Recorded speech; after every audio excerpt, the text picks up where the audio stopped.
Hello friends, അപ്പോൾ നമ്മുടെ ഇന്നത്തെ പരിപാടി വൈകുന്നേരത്തെ ഒരു വ്ളോഗാണ് കേട്ടോ. വൈകുന്നേരം മോന് ബ്രെഡ് ടോസ്റ്റ് ചെയ്യണം, വിശക്കുന്നതാണ്. അപ്പോൾ അവൻ ഞാൻ തന്നെ ചെയ്യാമെന്ന് പറഞ്ഞിട്ട് ആളെന്നെ റെഡിയാക്കി ആണ്.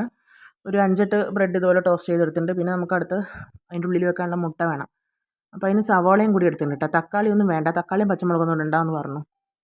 അപ്പോൾ അവൻ്റെ രീതിയിൽ ഞാനിപ്പോൾ ഉണ്ടാക്കുന്നത് കാണിച്ചു തരാം. മുട്ട ഓംലെറ്റ് ആക്കാൻ വേണ്ടി വെച്ചിട്ടുണ്ട്. ഉപ്പും കുരുമുളകും മാത്രമേ അതിനകത്ത് ഇടുന്നുള്ളൂ. നല്ലോണം അടിച്ചിട്ട് അവിടെ വെച്ചിട്ടുണ്ട്. ബ്രെഡൊക്കെ നമ്മൾ ടോസ്റ്റ് ചെയ്തെടുത്തിട്ടുണ്ട് കേട്ടോ. ഇനി ആൾ ഒന്ന് റെഡിയാക്കി എടുക്കട്ടെ. അപ്പം ഓംലെറ്റും റെഡിയാക്കി എടുത്തിന്. ബ്രെഡിന് മുകളിൽ ആൾ വെക്കുകയാണ്. ഇത് പിന്നെ ദോശക്കല്ലിട്ട് പിന്നെ രണ്ടാമത് ചൂടാക്കാനും നിന്നില്ല.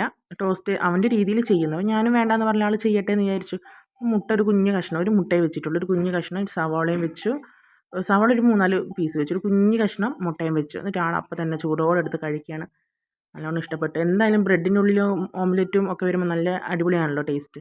അത് കഴിഞ്ഞ് നല്ല മഴ പെയ്തിരുന്നു കേട്ടോ. മഴൻ്റെ ശേഷം കണ്ടതാണിത്. ഈ മഴവിൽ നല്ല അടിപൊളി ഉണ്ടായിരുന്നു. നല്ല ഭംഗിയുണ്ടായിരുന്നു കാണാൻ. എനിക്ക് ഇത്രയും ക്ലാരിറ്റിയിൽ എടുക്കാൻ പറ്റിയിട്ടുള്ളൂ. അടിപൊളിയായിരുന്നു.